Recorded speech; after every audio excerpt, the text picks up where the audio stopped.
Çarşamba akşamlarının vazgeçilmez macerası Kuruluş Orhan setindeki röportajlarımız bu hafta da sürüyor.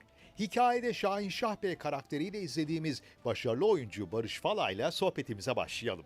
Bakalım deneyimli oyuncuyu şaşırtan ve bu projeyi inanılmaz yapan şeyler nelermiş? Geçmiş dönemlerle kıyaslanınca ister istemez o teknik farkı yoğun olarak görüyoruz bir kere. Bu kadar aksiyonu bol bir işi bu kadar az sürede çıkartıyor olmak bence enteresan hakikaten yani.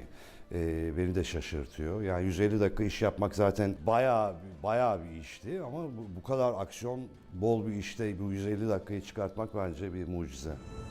Sevgili Barış Falay, bir oyuncu olarak Kuruluş Orhan gibi bir işin içinde olduğunuz için siz ne hissediyorsunuz? Yani evet biz çocukken o yurt dışında böyle kocaman örneklerini izlerdik. Özellikle bu dönem fantastik karışık işlerin çok yüksek örneklerini izlerdik ve bizde neden olmasın, neden olmuyor derdik.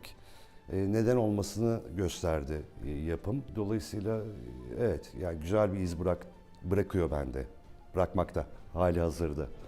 Şahin Şah'ı hikayede Orhan Bey'in karşısında ve ona rakip olarak görüyoruz. Bu durumun Barış Falay'da uyandırdığı etkiyi merak ediyoruz. Şahin Şah evet gelenekçi tarafta duran, bu anlamda Orhan'ın opoziti olan bir karakter. Bir anlamda antagonist diyebiliriz. Özellikle de hikaye gereği yaşadığı o dönüşüm eşinin kaybıyla oğlunun önce kaybı olduğunu zannettiği, sonrasında oğlunun ciddi bir fiziksel ve ruhsal zarar görmesiyle beraber Şahin Şah'ı da Orhan'a karşı daha net bir pozisyonda görüyoruz. Ben seviyorum antagonist oynamayı. O anlamda da keyif alıyorum. Bunu bir dönem işinin içinde yapmak ayrı bir keyif oldu benim için. Barış Falay'la röportajımızı sonlandırmadan sette bugüne kadar zorlandığı anlar oldu mu öğrenmek istiyoruz. Ben çok tecrübeli değilim bu at kılıç işlerinde. Bu işle beraber deneyimledim. Zeminin zor olduğu günlerde özellikle yağmurun, çamurun bol olduğu zamanlarda at da kayabiliyor vesaire olabiliyor. Biz böyle 20-30 at bir arada gidebiliyoruz. Oralarda azıcık tedirgin oluyoruz. Olmuyoruz desek yalan olur ama kazasız belasız geldik şükür bugünlere. Çok da işine hakim profesyonel üstadlar var bu anlamda yönlendiren bizi.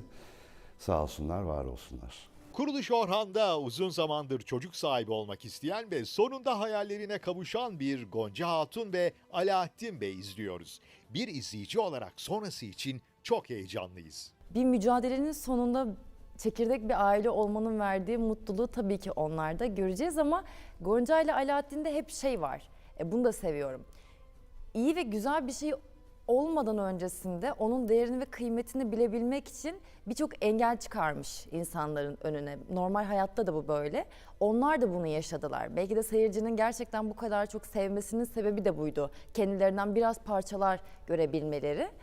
Bu sürenin sonunda istediklerine kavuşuyorlar. Minik tatlı çekirdek bir aile oluyorlar. Alaaddin Bey Kuruluş Orhan'da farklı kişisel özellikleriyle dikkat çeken bir karakter. İnsani yönü ve yetenekleri onu herkesten ayırıyor. Bakalım Ömer Faruk Aran bu konuda neler söyleyecek? Alaaddin Bey'in en büyük yeteneği bence zekası tabii ki ve birçok konuda donanımlı bir adam Alaaddin. Gerek tıp konusu olsun, gerek hukuk olsun, gerek işte devletin işleyişi olsun. Birçok konuya hakim ve bilgili, donanımlı bir insan.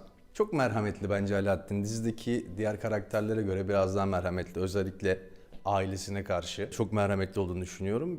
Gelelim hepimizin merak ettiği konuya. Acaba Alaaddin Bey nasıl bir baba olacak? Ya Alaaddin'i ben şöyle görüyorum. Bence bir kız kardeş ya da herhangi bir kardeş Alaaddin gibi bir abisi olsun ister. Bir kadın Alaaddin gibi bir kocası olsun ister bence. Bir çocuk da Alaaddin gibi bir babası olsun ister gibi geliyor bana.